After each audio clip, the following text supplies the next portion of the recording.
meantime, let's talk about President Trump, because he's now been talking about Operation Midnight Hammer. Now, if we go back in time, June 2025, in that 12-day conflict was when the US launched Operation Midnight Hammer. And as far as the nuclear facilities are now concerned on part of Iranian side, which he still claims that were obliterated to such an extent that Iran is in no position to actually be armed with a nuclear weapon. So Donald Trump says that Operation Midnight Hammer was a complete and total obliteration of the nuclear dust sites in Iran. Therefore, digging it out will be a long and a difficult process. And fake news and corrupt media networks and platforms fail to give our great aviators the credit that they actually deserve, and always trying to demean and belittle. Well, he's been taking on the foreign media outlets as well. This is something that President Trump is also known for, a straight talk. But Shinjoy, Operation Midnight Hammer, because again, when it comes to the objective of Operation Midnight Hammer and Operation Epic Fury seems to be similar on the ground. In no way that they will allow Iran to have a nuclear weapon. Yes, there are about 250-60 kilos of enriched uranium buried after in many layers of rubble when the Americans struck. This was Midnight Hammer. Now, what happens?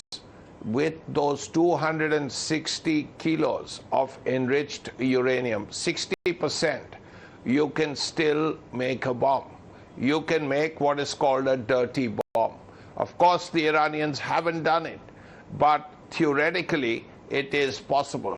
With 60% enriched uranium, a dirty bomb is just about possible. Now, that's the first thing. Now, every country in the world which is in the middle of a nuclear weapons program gets into trouble. Once you have a nuclear weapon, then no one can do anything to you. North Korea is probably the best example of it. They have a nuclear weapon. There are many nuclear weapons in different parts. Once you have a nuclear weapon and a delivery system, there's not much anyone can do.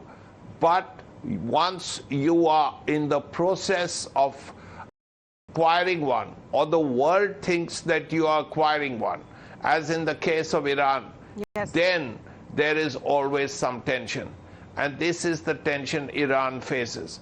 If they had managed to enrich it to 90%, or yes, over 90%, and had a delivery system in place, which they do because they do have missiles, then it would have been easier. But are they in a position to recover and to repair and to go back as it was? Because this is something that Iran doesn't still till date be willing to give up on its nuclear program. However, it seems to say that it is for civilian purposes. But does it mean that the very objective of the United States, did it actually win or did it actually fail in achieving, which that is of Iran in no condition would be allowed to have a nuclear weapon? So let's in the meantime talk about when it comes to these high